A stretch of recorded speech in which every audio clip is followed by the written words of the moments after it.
Hi friends, Amazon ప్రైమ్లో release అయిన stolen cinema హిందీలో release అయింది. ఎలా ఉందో ఇప్పుడు చూద్దాం. 90 నిమిషాల దగ్గరగా ఉండే ఈ సినిమా ఫస్ట్ సీన్తోనే మిమ్మల్ని సినిమాకి అతుక్కుపోయేలా చేస్తుంది. అసలు ఈ స్టోలెన్ సినిమా నిజంగా జరిగిన సంఘటనల ఆధారంగా తీసిన సినిమా. ఎలా ఉందో ఇప్పుడు చూద్దాం. రాజస్థాన్లోని ఓ చిన్న రైల్వే స్టేషన్లో గౌతమ్ తన తమ్ముడు రామన్ కోసం ఎదురు చూస్తూ ఉంటాడు. ట్రైన్ లేట్గా వస్తుంది. అప్పటికే ఫ్లైట్ మిస్ చేసుకున్న రామన్ ట్రైన్ క్యాచ్ చేసి వస్తూ ఉంటాడు. తన తల్లి పెళ్లి కోసం వస్తూ ఉంటాడు. తన తల్లి రెండో పెళ్లి చేసుకుంటుందని అర్థం. అయితే ఆ రైల్వే స్టేషన్లో జుంపా అనే ఒక డైలీ లేబర్, కన్స్ట్రక్షన్ పనులు చేసుకునే డైలీ లేబర్, తన కూతురు 5 నెలల బిడ్డ అయిన చంపాతో పడుకొని ఉంటుంది. ఎవరో గుర్తు తెలియని స్త్రీ ఆ చంపాని పట్టుకొని పారిపోతుంది. అదే సమయంకి ట్రైన్ దిగిన రామన్ పారిపోతున్న అమ్మాయిని తగులుకుంటాడు. చంటి బిడ్డ క్యాప్ కింద పడిపోతుంది. ఆ క్యాప్ రామన్ పట్టుకుంటాడు. అది చూసిన జుంప తన కూతుర్ని ఇతనే కిడ్నాప్ చేశాడని గొడవ పెడుతుంది. పోలీసులు వస్తారు. రామన్ అన్న గౌతమ్ కూడా వస్తాడు. అనుకోకుండా గౌతమ్, రామన్ పెళ్లికి వెళ్లాల్సిన వాళ్ళు జుంపాకి సాయం చేయడం కోసం జుంపాతో పాటు ఇరుక్కుపోతారు. ఆ తర్వాత ఏం జరిగింది అన్నదే కథ.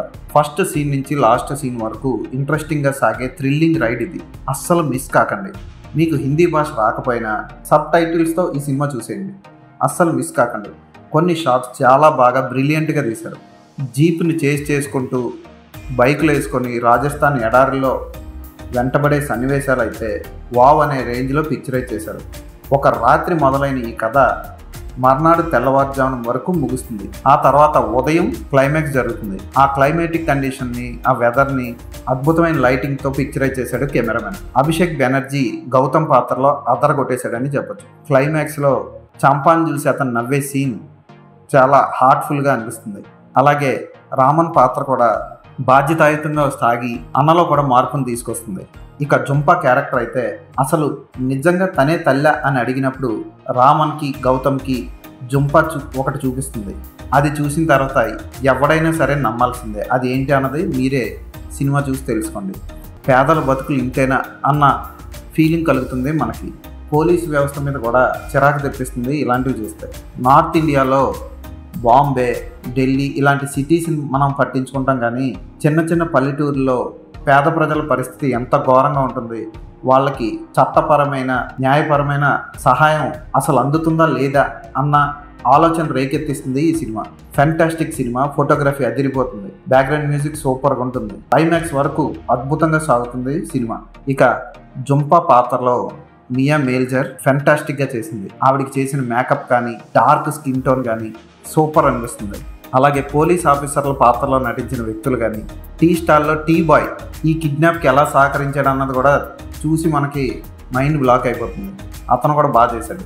కొన్ని పాత్రలు వచ్చిపోతాయి, కానీ ఎక్కువగా మన మనసులో ముద్ర వేసే పాత్రలు మాత్రం గౌతమ్, రామన్, జుంపా. నార్త్ ఇండియాలో జరిగే ఈ పిల్లల కిడ్నాప్ సంఘటనల్ని ఆధారంగా చేసుకొని ఈ సినిమాని చాలా బాగా తీశాడు దర్శకుడు. కరణ్ తేజ్పాల్ దర్శకత్వం చాలా రియలిస్టిక్గా, ఫ్యాంటాస్టిక్గా ఉంది. అమెజాన్ ప్రైమ్లో రిలీజ్ అయిన ఈ సినిమా ఖచ్చితంగా చూసిన ప్రతి ఒక్కరిని అలరిస్తుంది. ఈ సినిమాకి నేను ఇచ్చే రేటింగ్ 5/5.